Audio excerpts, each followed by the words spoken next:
नमस्कार दोस्तों, स्वागत है आपका मेरे YouTube channel Ayush super knowledge में। मैं हूं सुरेंद्र कुमार, कार्यरत हूं बाल विकास विभाग बागेश्वर में। उद्देश्य मेरा यही है कि अधिक से अधिक जो सरकारी योजनाएं हैं वो आम आदमी तक पहुंचे। इसी उद्देश्य से मैंने YouTube चैनल का निर्माण किया है। आज मैं इस वीडियो में आप लोगों को ये जानकारी देना चाह रहा हूं कि एक चाहे कोई भी इंसान है, चाहे बच्चे हैं या फिर बड़े हैं, किसी भी इंसान के व्यक्ति के शरीर में एक आंतों में एक कृमि पाया जाता है। कृमि एक परजीवी है जो कि अगर किसी के भी आंत में अगर यह पाया जाता है तो उसके शरीर से जो जरूरी पौष्टिक तत्व है, जो पौष्टिक तत्व शरीर के लिए उपयोगी होते हैं, वह यह परजीवी अपने जीवित रहने के लिए ग्रहण कर लेते हैं, जिससे जिसके परिणाम स्वरूप अर्थात अगर बच्चों और किशोर किशोरियों की बात करें तो यह कृमि जो है कितना हानिकारक है उसका मैं संक्षिप्त जानकारी आपको दे रहा हूँ। अगर यह कृमि अगर किसी को ज़्यादा मात्रा में अगर किसी के शरीर में हो गए हैं तो वह उसके मानसिक और शारीरिक विकास में बाधा उत्पन्न कर सकते हैं। विशेषकर 1 साल के 1 वर्ष से 19 वर्ष तक के किशोर किशोरियों या बच्चों के बारे में मैं अभी आप लोगों को बता रहा हूँ। और बड़े लोगों में भी यही इसी तरह से यह नुकसान पहुँचाता है। और अगर कृमि से अगर कोई बच्चे प्रभावित है, उसके शरीर में कृमि या फिर पेट में आंत में अगर कृमि की अगर ज़्यादा मात्रा है, ज़्यादा संख्या में अगर हो गए हैं तो बच्चे कमज़ोरी महसूस करेंगे। तो इसके परिणाम स्वरूप बच्चों में स्कूल की उपस्थिति भी कम हो सकती है और आर्थिक उत्पादकता में भी कमी आ सकती है। अर्थात अगर बच्चे या किशोर किशोरियाँ अगर कमज़ोर होंगे तो वैसे कार्य नहीं कर सकते हैं जैसे एक स्वस्थ व्यक्ति कर सकते हैं। और कृमि से कहीं ना कहीं कुपोषण की भी समस्या उत्पन्न हो सकती है, बच्चे कुपोषित हो सकते हैं और एनीमिया के शिकार भी ये बच्चे हो सकते हैं। तो और इसके लक्षणों की बात करें, अगर किसी के शरीर में यह कृमि आत्मा अगर ज़्यादा मात्रा में हो गए तो उसको दस्त हो सकते हैं, पेट में दर्द हो सकता है, कमजोरी हो सकती है, उल्टी हो सकती है और उसको भूख नहीं लगना, यह लक्षण हो सकते हैं। अगर जितने मात्रा में, मैं पुनः कह रहा हूँ, अगर कम मात्रा में है यह कृमि अगर शरीर में कम मात्रा में है तो वो कम नुकसान पहुँचाएगा। अगर धीरे धीरे अगर ज़्यादा मात्रा में अगर हो गए तो बहुत नुकसान यह विशेषकर बच्चों को कर सकता है। तो इसी को मद्देनज़र रखते हुए भारत सरकार ने स्वास्थ्य विभाग के द्वारा एक अभियान चलाया गया है, कृमि मुक्ति दिवस, जिसका नाम है, अर्थात एक दिन पूरे नेशनल लेवल पे राष्ट्रीय कृमि मुक्ति दिवस घोषित किया है। हर वर्ष थोड़ा डेट में आगे पीछे हो जाता है। तो इस वर्ष की बात करें तो 14 अक्टूबर 2022 को राष्ट्रीय कृमि मुक्ति दिवस मनाया जा रहा है। इसमें आंगनबाड़ी के माध्यम से और स्कूल के अध्यापकों के माध्यम से जितने भी 1 साल से 19 वर्ष के बच्चे हैं या किशोर किशोरियां हैं, उनको स्कूल में यह दवा खिलाई जाएगी। इस दवा का नाम है एल्बेंडाजोल। आप लोग नाम सुना ही होगा। यह एल्बेंडाजोल प्रत्येक विद्यालय में और प्रत्येक आंगनबाड़ी केंद्र में जो भी पंजीकृत बच्चे हैं उनको 14 तारीख को खिलाई जाएगी। और यह दवा स्वास्थ्य विभाग द्वारा निःशुल्क उपलब्ध कराई जा रही है। जैसे कि निःशुल्क से बहुत से लोग लापरवाही भी करते हैं कि इसमें कोई भी कीमत नहीं लगी है और इसको खाने से कोई फ़ायदा नहीं होगा। तो मेरा आग्रह रहेगा कि इस दवा में सरकार द्वारा पैसे लगाए जाते हैं जो कि कहीं ना कहीं हम लोगों के ही टैक्स के रूप में लिए जाते हैं। तो इसको निःशुल्क ना समझे, इसमें पैसे खर्च हुए हैं। तो यह हमारे लिए कितनी महत्वपूर्ण है, यह एल्बेंडाजोल की गोली जो कृमिनाशक दवा के रूप में कार्य करती है।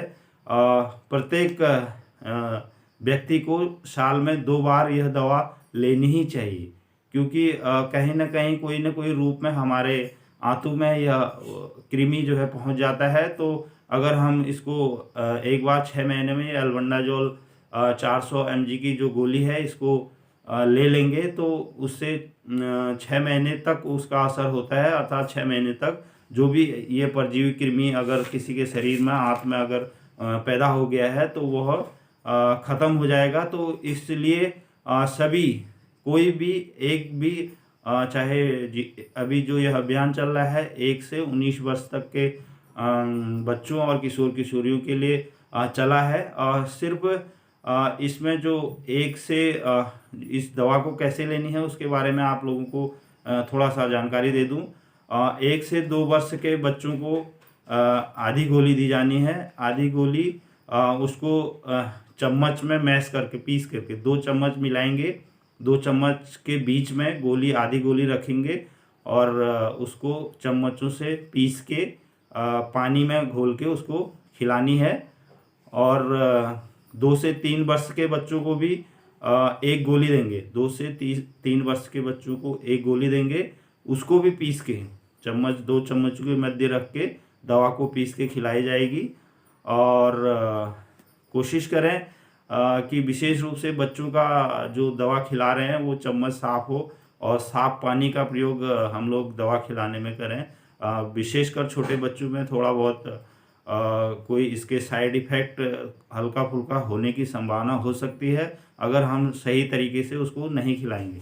वैसे इसमें ज़्यादातर मामले ऐसे नहीं देखे गए हैं। और बात करते हैं 3 से 19 वर्ष के बच्चों को, उनको 1 गोली दी जाएगी।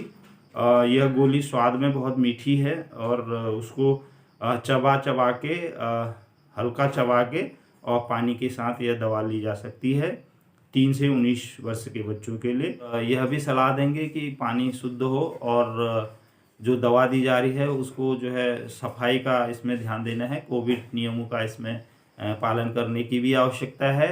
और अगर भोजन के बाद, जहाँ भी मिड डे मील मिलता है विद्यालय में, तो मिड डे मील के बाद यह गोली दिए जाने का प्रावधान है। और जो और प्राइवेट स्कूलों में जो टीचिंग स्टाफ इस गोली को वितरित करेगा वो भी जो है बच्चों के जो लंच होता है उसके बाद यह गोली देंगे।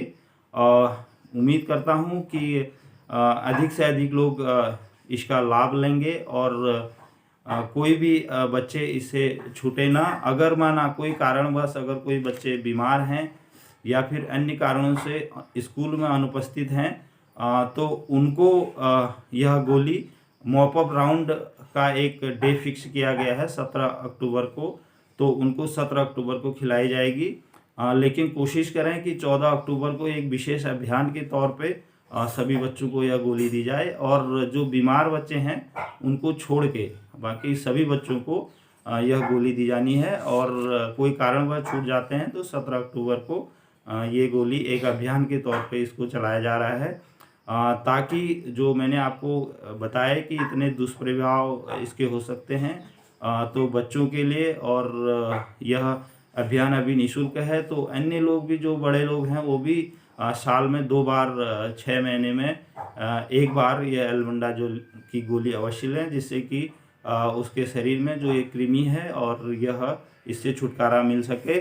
और अन्य जैसे आप कृमि से इन्फेक्शन के लिए आप लोग नाखून कटे रहने चाहिए, पानी स्वच्छ पिएं और साफ़ सफाई अपने विद्यालय में या फिर शौचालय का प्रयोग करें और साफ़ सफाई का ध्यान दें तो यह कृमि पैदा नहीं होगा। तो मेरा सभी आम नागरिकों से सादर विनम्र अनुरोध है कि अपने बच्चों को 1 साल से 19 साल के बच्चों को यह कृमिनाशक दवा अवश्य खिलाएं।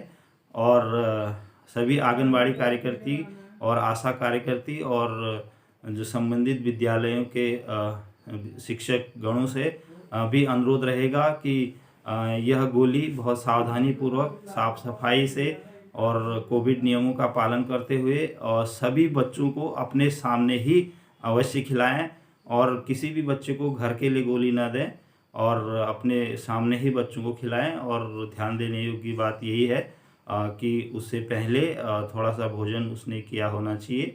और अगर किसी के साथ अगर माना 1% संभावना होती है, अगर किसी बच्चे को थोड़ा बहुत अगर कोई दिक्कत हो, चक्कर आना या फिर उल्टी होना या फिर कोई भी लक्षण अगर दिखाई दे, तो उसके लिए स्वास्थ्य विभाग द्वारा रैपिड रिस्पांस टीम गठित की है और उसको आप रिपोर्ट कर सकते हैं, या फिर स्वास्थ्य की जो निःशुल्क हेल्पलाइन है 104 उस पे आप लोग अगर कोई ऐसी घटना है तो उसकी सूचना दे सकते हैं। और माना कोई विद्यालय में अगर कोई बच्चे ड्रॉप आउट बालिकाएं हैं या फिर बालक हैं, तो 1 वर्ष से 19 वर्ष तक की अगर उनकी एज है तो आशा कार्यकर्ती के माध्यम से उनका लिस्टीकरण किया जाएगा और वो जो है आंगनबाड़ी केंद्र पे उनको 1 साल से 19 वर्ष के जो भी स्कूल नहीं जाते हैं ऐसे बच्चों को 14 तारीख को ही गोली खिलाई जाएगी। अगर माना कोई कारणवश छूट जाते हैं तो 17 तारीख को खिलाई जाएगी। तो सभी आंगनबाड़ी कार्यकर्ती से भी अनुरोध रहेगा कि आप अपने सामने बच्चों को गोली खिलाएं और उसके बाद जो भी सावधानियां इसमें बताई गई है उसका पालन करना भी ज़रूरी है। तो उम्मीद है आज का वीडियो आप लोगों के लिए उपयोगी रहा होगा और अगर आपको यह वीडियो पसंद आया होगा तो उसको आप शेयर और सब्सक्राइब अवश्य करेंगे, ऐसा मुझे उम्मीद है।